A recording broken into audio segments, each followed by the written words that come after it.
Across 300 star systems, not a single species had ever weaponized their breakfast, until a human named Marcus Chen walked into the Galactic Military Academy's final exam with nothing but a plastic food tray. What he did next forced every alien civilization to rewrite their security protocols. They called it impossible. The proctors called it cheating. The military historians called it the most human thing ever recorded.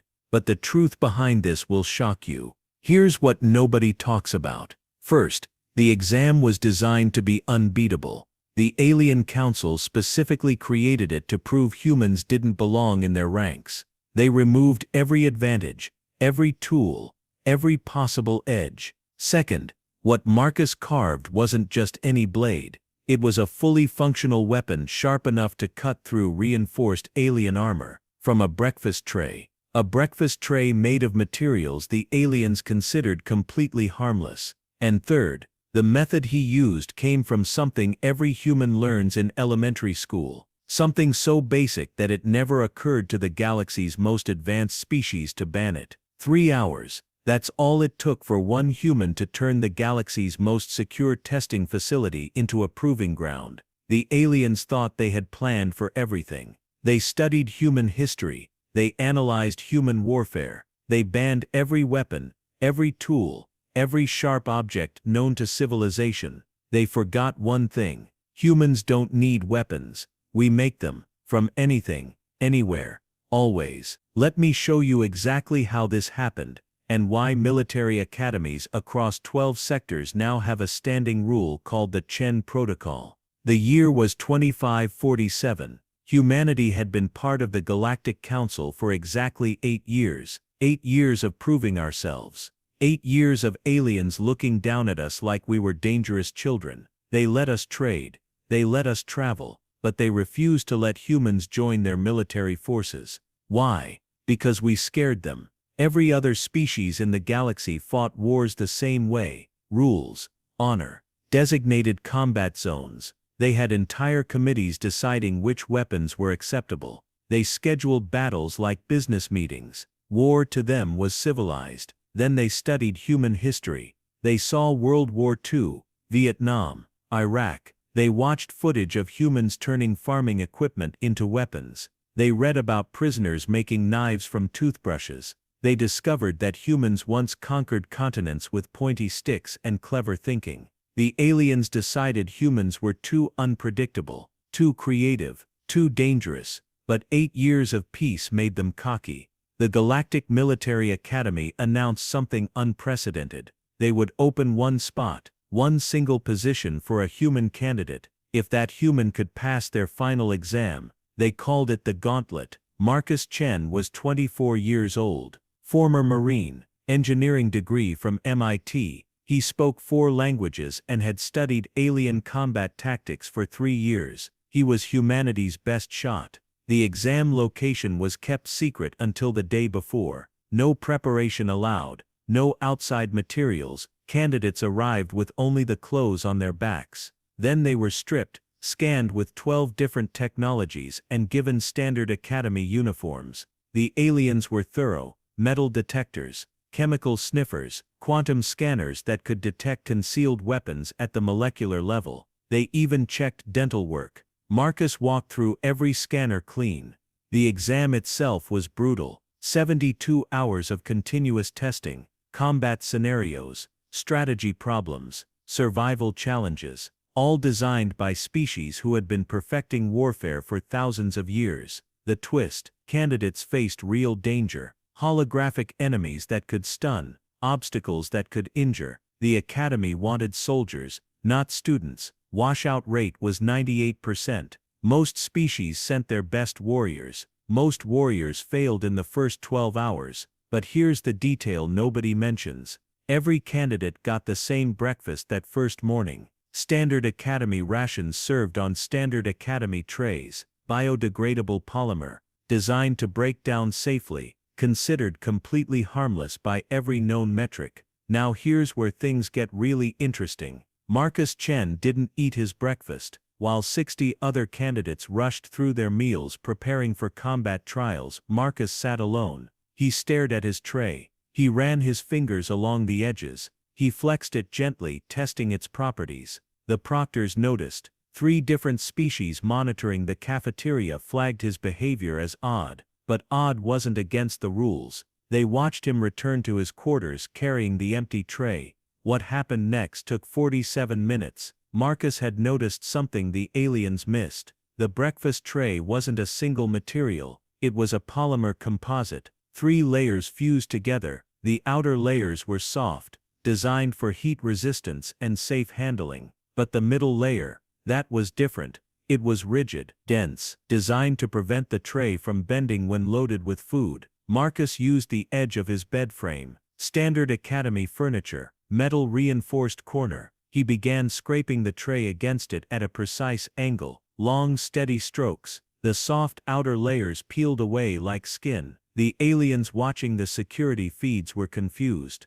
Some thought he was stress coping, others thought he was trying to file down the bed frame to make a weapon. That violation would get him ejected immediately. Nobody guessed the truth. By minute 20, Marcus had exposed the inner layer, a flat rigid sheet about 3 millimeters thick, still not sharp, still not obviously dangerous. He broke it into 3 pieces using controlled pressure against the frame edge. He selected the largest piece, roughly 8 inches long, 2 inches wide. Now came the real work. The academy uniform included a belt, standard issue. The buckle had a textured edge for grip. Marcus used that texture like sandpaper. He worked one edge of the polymer piece against it. Steady pressure, consistent angle, back and forth, back and forth. The polymer began to thin at the edge. Here's what made this brilliant. The middle layer polymer was never designed to be sharp. The engineers who created it never tested its edge retention. Why would they?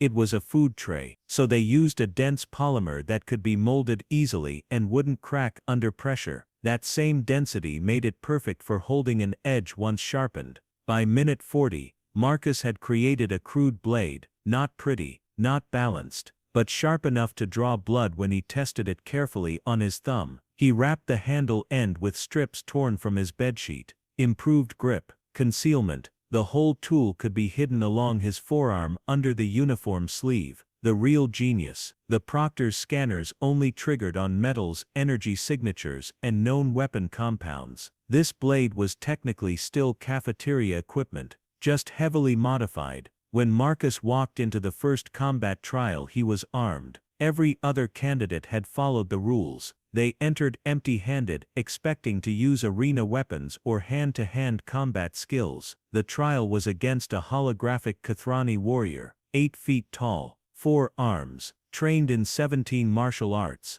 These creatures had conquered 12 worlds through pure combat superiority. Marcus let it close distance. He dodged the first strike, blocked the second, then he drew his blade and struck at a joint in the holographic armor. The blade cut clean through. The hologram dispersed. Trial complete. Time elapsed 47 seconds. The previous record was 11 minutes. Every proctor in the facility stopped what they were doing. They pulled up Marcus's security footage. They watched him create a weapon from breakfast. They checked their regulations book. Nothing about modifying food service items. Nothing about improvised weapons. Nothing that specifically banned what he did. But if you think that's crazy, wait until you hear this. The aliens held an emergency meeting. 4 proctors, 2 security chiefs, 1 academy commandant, all different species, all highly trained military leaders. They reviewed the footage 6 times. The CAFL proctor wanted Marcus ejected immediately. He violated the spirit of the rules, she insisted.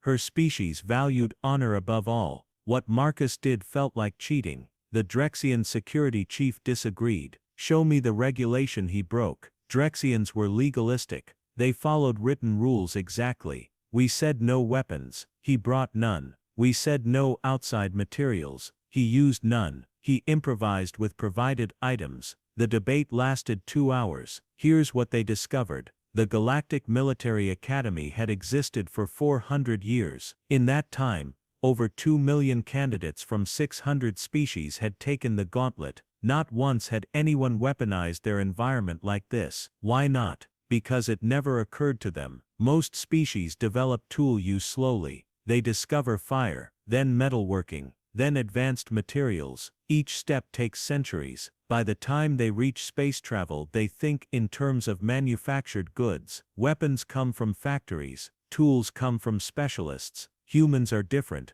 We never stopped being improvisers. We went from stone tools to spacecraft, but we kept the stone tool mindset. Every human knows how to make something useful from available materials. We teach it in schools, Boy Scouts, Girl Scouts, survival shows on television. The aliens had studied human weapons. They banned guns, knives, explosives, and chemical weapons. They never thought to study human resourcefulness. But the Academy Commandant made a decision. Marcus had followed the letter of the law. The exam would continue. However, security would confiscate his blade. He would start the next trial empty-handed like everyone else. Fair is fair, right? Wrong. Marcus showed up to the second combat trial with a different weapon. This one was made from his belt. He'd separated the leather into strips, braided them together, and attached the metal buckle as a weight. A functional flail. The proctors confiscated it. Third trial. Marcus used a piece of door hinge he'd loosened from his quarters, sharpened into a crude chisel.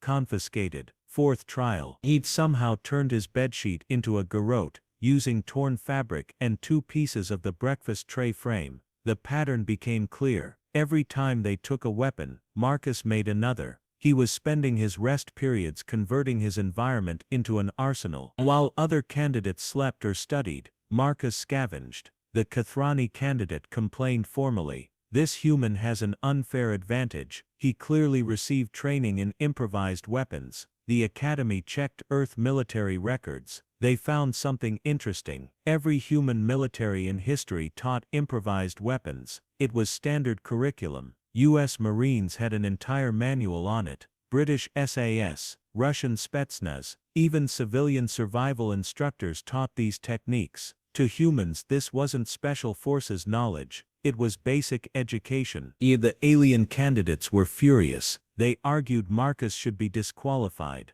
The Academy refused. Instead, they made an announcement. All candidates could now improvise weapons if desired. Same rules for everyone. 20 candidates tried. 19 failed. They didn't know what materials to use, didn't understand stress points, or edge geometry, didn't have the instinct for it. One candidate succeeded. A Drexian named Court. He managed to create a basic club from a chair leg. It wasn't elegant, but it worked. The aliens started to understand something. Humans weren't just better at improvising. We saw potential weapons in everything. A tray was a blade. A belt was a whip. A bedsheet was a trap. Our species had weaponized the concept of creativity itself. This brings us to the most shocking discovery of all. Day 3. Final trial. Only 7 candidates remained. Marcus Chen, Court the Drexian, 3 Kathrani warriors, 2 Velar strategists. Everyone else had washed out or quit.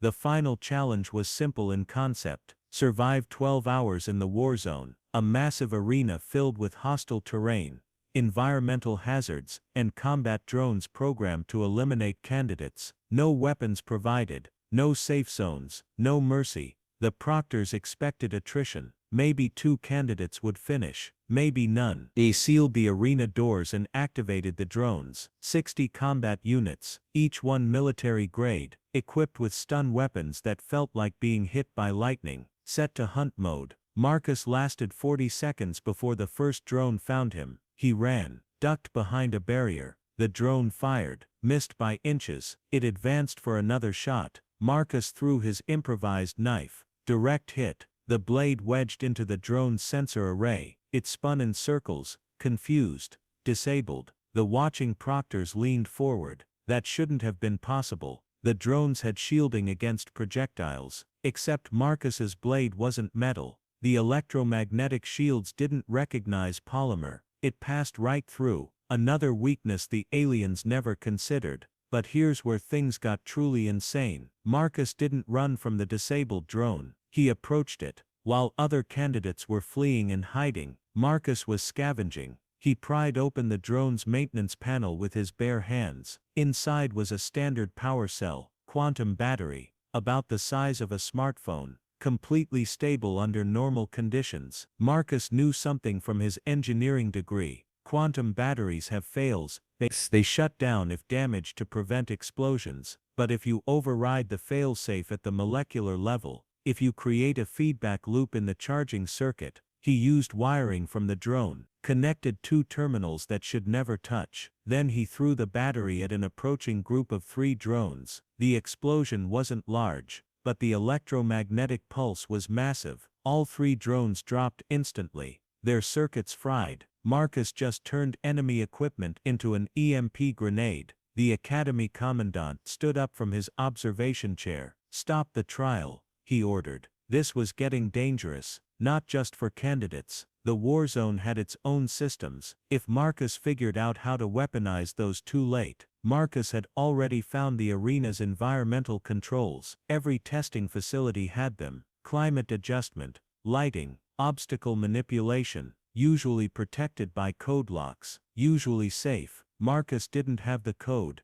He didn't need it. He found the manual override panel. Every system has one for emergencies. He pried it open with a piece of drone chassis. Inside were physical controls, mechanical backups. He activated the sprinkler system. Water flooded certain sections of the arena. Then he rerouted power from a damaged drone into a puddle. The other candidates saw the water electrify. They avoided those areas, but Marcus used them strategically. He herded drones into the water, electrocuted them. 15 units disabled in minutes. By hour 6 Marcus had eliminated 42 drones. He'd created 7 different weapons. He'd turned the arena itself into a tactical advantage. The other candidates were barely surviving. Marcus was hunting. The proctors had seen enough. They opened the arena doors early. Trial complete. But they didn't announce a winner. Instead they called Marcus to the command center. What they asked him changed everything.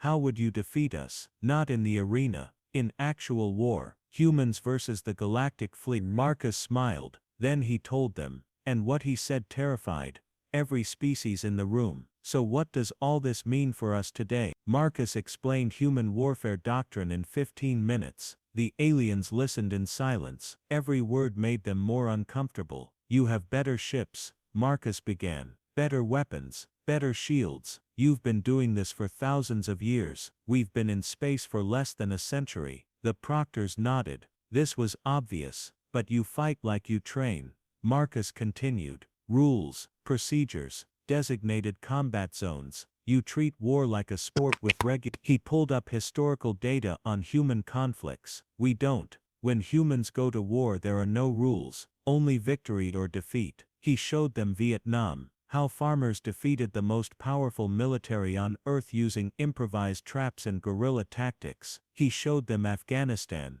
How insurgents with basic weapons outlasted 2 superpowers. "You'd destroy our fleets in open battle," Marcus admitted. "So we wouldn't fight you in open battle. We'd sabotage your supply lines, target your infrastructure, turn your own technology against you." The Valor strategist interrupted. "Impossible. Our systems have quantum encryption, biological locks, DNA verification. You couldn't access our technology." Marcus smiled. "I just turned your combat drone into a bomb using the maintenance panel. Every system has maintenance access. Every security measure has a failure. You build things to work efficiently. We'd find the inefficiency and exploit it." He continued. The aliens grew quieter. "Your species separate war from daily life. Combat happens in designated zones. Civilians stay safe. Infrastructure remains intact. War is something soldiers do in specific places." Marcus's voice hardened. "Humans don't separate war. When we fight, everything becomes a weapon. Every person becomes a potential combatant. Every building becomes a potential stronghold. You'd try to fight our military. We'd attack your economy, your food supply, your power grids, your civilian morale." The Drexian security chief spoke up. "That's terrorism. That violates every galactic warfare convention." "Exactly," Marcus replied. "Your conventions assume everyone agrees to follow them. Humans wrote similar conventions. We break them when survival requires it." Here's what the aliens finally understood. They had been measuring military capability wrong. They looked at fleet size, weapon technology, soldier count. By those metrics, humanity was weak, but they never measured adaptability, ruthlessness, creative destruction. By those metrics, humans were terrifying. The Academy Commandant asked the question everyone was thinking. Could you actually defeat us? Honestly, Marcus considered carefully. Direct war. No, you'd win, but you'd never get direct war. You'd get 1,000-year insurgency. You'd get sabotage, psychological warfare. We'd make occupation so expensive, so painful, so endless that you'd eventually leave. He paused. And we'd learn from you. Every battle we'd capture technology, reverse engineer it, improve it. Within a generation we'd match you. Within 2 generations we'd surpass you. The room stayed silent for a full minute. Then the Academy Commandant made his decision. Marcus Chen, you passed the gauntlet. You've earned your place in the Galactic Military Academy. Marcus nodded. Thank you, sir. But the Commandant continued. We're changing the agreement. We're not accepting 1 human. We're accepting 100. Every year, we need humans training our soldiers, teaching our strategists, showing us what we're missing. The composite proctor objected. That's dangerous. You're inviting them to learn all our weaknesses. They already know our weaknesses, the Commandant replied. The breakfast tray proved that. Better their allies teaching us than enemies exploiting us. The decision was unanimous. The Galactic Military Academy opened its doors to humanity, not because we were strong, because we were adaptable. And adaptation, the galaxy realized, was the most dangerous weapon of all. Before we wrap up, there's one final thing you need to know. 3 months after Marcus graduated,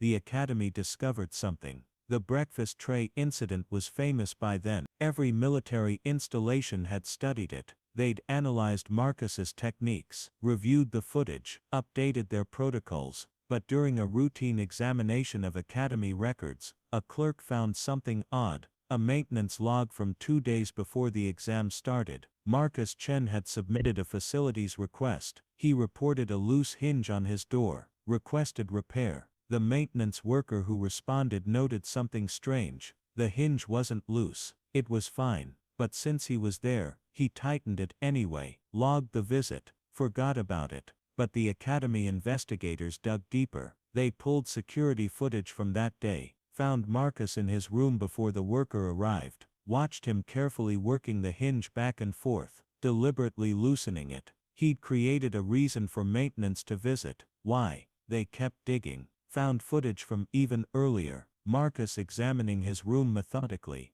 testing every fixture, running his hands along every surface. He spent hours learning his environment before the exam even began. The breakfast tray wasn't improvisation, it was planning. Marcus had surveyed everything available to him, identified what could be weaponized, practiced techniques during his rest time. When the exam started, he already knew what he'd make. He just had to execute. The Academy Commandant called Marcus to his office. You scouted your environment before the trial, prepared extensively. Was any of this actually improvisation? Marcus met his eyes. Every human soldier does reconnaissance. Every human warrior prepares their ground. I used the 3 days before the exam the same way I'd use time before any operation. The Commandant almost smiled. So when you said humans weaponize creativity, you meant humans weaponize preparation. No sir, Marcus corrected. Humans weaponize everything. Creativity, preparation, opportunity, fear. We don't have one strategy. We have all strategies. We use whatever works. The Commandant filed his report that night. It concluded with a single line that became doctrine.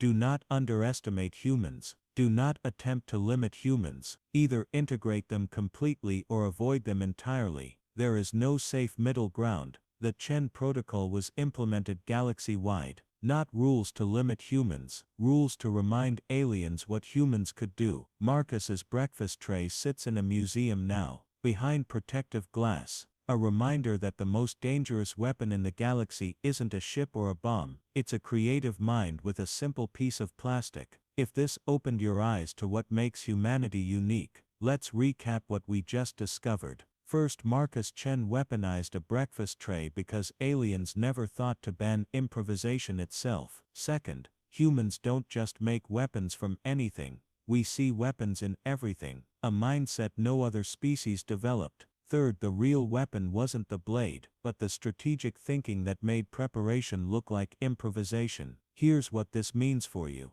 The aliens made a critical They focused on what they could see and control. They banned weapons, they installed scanners, they wrote regulations, but they never addressed the invisible advantage, the mindset, the culture, the 1,000 small skills humans learn from childhood that add up to something extraordinary. You have that advantage too. Whatever you're building, whatever you're competing in, whatever obstacles you face, you have the same creative problem-solving ability Marcus used, the same adaptability, the same refusal to accept limitations. Most people see a closed door, you can see 17 ways around it. Most people see a setback, you can see an opportunity to improvise. That's not just a human trait, that's a skill. And like any skill, it gets stronger with practice. Want to see more stories about humanity's unique advantages, how we think differently, how we solve impossible problems? Hit that subscribe button. We cover everything from military strategy to scientific breakthroughs, to cultural innovations that changed the galaxy. Drop a like if Marcus's breakfast tray blade impressed you. Leave a comment telling me what's the most creative solution you've ever improvised to solve a problem. Maybe you fixed something with duct tape. Maybe you built something from random parts. Maybe you found a loophole everyone else missed. Share your story. Let's celebrate human creativity together. And here's something special. I'm building a collection of humanity's greatest impossible achievements. Stories where we succeeded against overwhelming odds, where we turned disadvantages into advantages, where we made the galaxy sit up and take notice. Next video. The human who won a space race using math everyone said was wrong. The mathematician who proved the aliens had been calculating faster than light travel inefficiently for centuries. Turns out human stubbornness combined with unconventional thinking beats alien conventional wisdom. Check the link in the description. You'll find a full timeline of humanity's integration into galactic society, the victories, the setbacks, the moments that defined us as a species worthy of respect. But here's my question for you. And I really want to know your answer. If you were Marcus, what would you have made from that breakfast tray? Would you go for a blade like he did? Or would you have weaponized something else? A shield, a lockpick, something to modify the drones directly? Think about it. Then tell me in the comments, because that's what makes us human. We all see different possibilities, we all find different solutions, and when we share those ideas, when we learn from each other's creativity, that's when we become truly unstoppable. The galaxy learned that lesson the hard way, one breakfast tray at a time. Thanks for watching. Now go be dangerously creative.